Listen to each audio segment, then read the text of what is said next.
ഇന്ന് നമ്മൾ ജീവിക്കുന്ന ചുറ്റുപാടിൽ ഇത്രമേൽ പ്രാധാന്യമേറിയ ഒരു വിഷയം മറ്റൊന്നില്ല. ഈ സൂറത്ത് തുടങ്ങുന്നത് തന്നെ വ്യഭിചാരത്തിൻ്റെ കെടുതികൾ പറഞ്ഞുകൊണ്ടാണ്.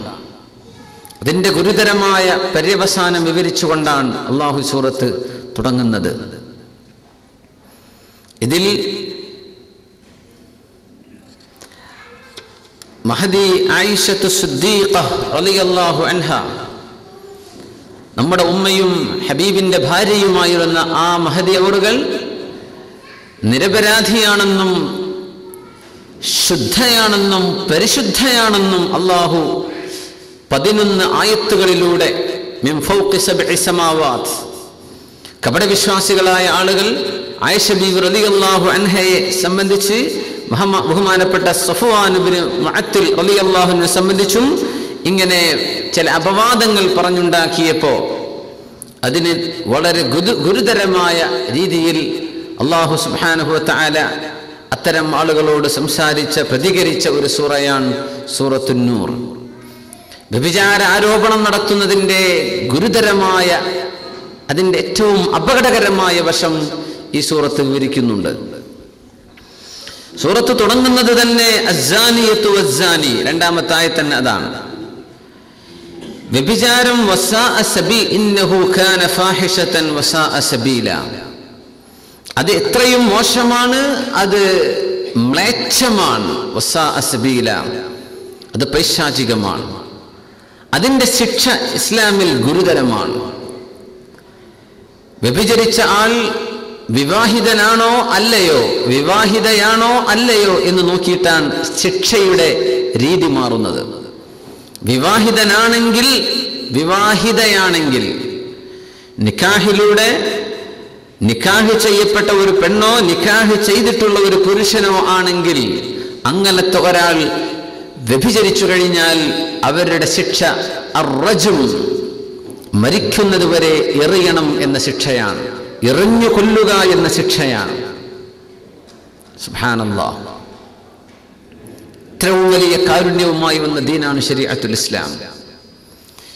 ദീനിന്റെ കാഴ്ചപ്പാടുകൾ റഹ്മത്താണ്. വമാ അർസൽനാക ഇല്ലാ റഹ്മത്തൻ ലിൽ ആലമീൻ, നബിയെ അങ്ങ് കാരുണ്യവാനാണ്, നബിയെ ലോകത്തിന് കരുണയാണങ്ങ്. പക്ഷേ ഇവിടെ പറയുന്നു അവരെ എറിഞ്ഞു കൊല്ലണം, അവരെ വലാ തഅഖുദുകും റഅഫത്തുൻ ഫീ ദീനില്ലാഹ്, അല്ലാഹുവിന്റെ നിയമം നടപ്പാക്കുന്ന വിഷയത്തിൽ ലവലേശം നിങ്ങൾക്ക് ദയാവായ്പ തോന്നേണ്ടതില്ല, ലവലേശം നിങ്ങൾക്ക് കാരുണ്യം തോന്നേണ്ടതില്ല. ഇത് അല്ലാഹുവിന്റെ നിയമമാണ്, ഇത് അല്ലാഹുവിന്റെ പ്രോസിക്യൂഷനാണ്. അല്ലാഹു തആല അല്ലാഹുവിന്റെ ശിക്ഷ നടപ്പാക്കുമ്പോൾ ഇവിടെ മറ്റൊന്നും വേണ്ട, ഇവിടെ കാരുണ്യം വേണ്ട, കാരുണ്യം ഉണ്ടാകരുത് എന്ന് പറഞ്ഞ വിഷയമാണ് വ്യഭിചാരത്തിന്റെ ശിക്ഷ. അല്ലാഹു കാത്തുരക്ഷിക്കുമാറാകട്ടെ. അല്ലാഹു ഈ സമൂഹത്തെ, വിശിഷ്യ നമ്മുടെ ചെറുപ്പക്കാരികളെ അല്ലാഹു തആല കാത്തുരക്ഷിക്കുമാറാകട്ടെ. വിവാഹിതരല്ലെങ്കിൽ ജൽദു മിഅത്തിൻ വതജ്രീദു ആം, 100 വീതം അടിക്കപ്പെടുകയും 1 വർഷത്തേക്ക് നാട്ടിൽ കണ്ടുപോകരുത്, അവരെ നാട്ടിൽ നിന്ന് മറ്റൊരു ദേശത്തേക്ക് നാട് കടത്തണം എന്ന് അല്ലാഹു തആല കൽപ്പിച്ചിരിക്കുന്നു. വിവാഹിതയല്ലാത്ത ആളുകളാണ് വ്യഭിചരിച്ചത് എങ്കിൽ. ഇത്രയും ഗുരുതരമായ ശിക്ഷ ദുനിയാവിലാണ്. ആഖിറത്തിലോ? റസൂലുള്ളാഹി സ്വല്ലല്ലാഹു അലൈഹി വസല്ലം മിഅ്റാജിന്റെ രാവിൽ തങ്ങൾ പറഞ്ഞു, ഒരു കൂട്ടം ആളുകളെ, നഗ്നന്മാരായ ആളുകൾ, വസ്ത്രമില്ലാതെ ഒരുപാട് സ്ത്രീകളും പുരുഷന്മാരെയും അല്ലാഹു തആല നരകത്തിന്റെ ഒരു കണ്ടെയ്നർ, ഒരു പാത്രം പോലെ വലിയൊരു കണ്ടെയ്നർ തീ കൊണ്ട് നിറച്ച്, ആ തീയിന്റെ ഉള്ളിൽ വെന്തുരുകി ആർത്ത് നിലവിളിച്ച് കരയുന്ന ഒരു കൂട്ടം പുരുഷന്മാരും സ്ത്രീകളും, അവരുടെ ശരീരത്തിൽ വസ്ത്രങ്ങളില്ല. ആ കണ്ടെയ്നറിന്റെ മുകൾ ഭാഗത്തേക്ക് അടിയുന്ന തീയങ്ങ് പൊക്കുമ്പോ ഇവരൊന്നാകെ ആർത്ത് നിലവിളിച്ച് മേലോട്ട് വരും. നോക്കുമ്പോ അതിന്റെ ഒരു ബോട്ടിൽ നെക്കാണ്, പുറത്തു കിടക്കാൻ പറ്റൂല. തീയങ്ങ് താഴുമ്പോ പിന്നെയും താഴോട്ട്, പിന്നെയും നിലവിളിച്ച് മേലോട്ട് പൊങ്ങാൻ, കയറി വരാൻ കഴിയുന്നില്ല, പുറത്തു കിടക്കുക അതിന്റെ ഉള്ളിൽ.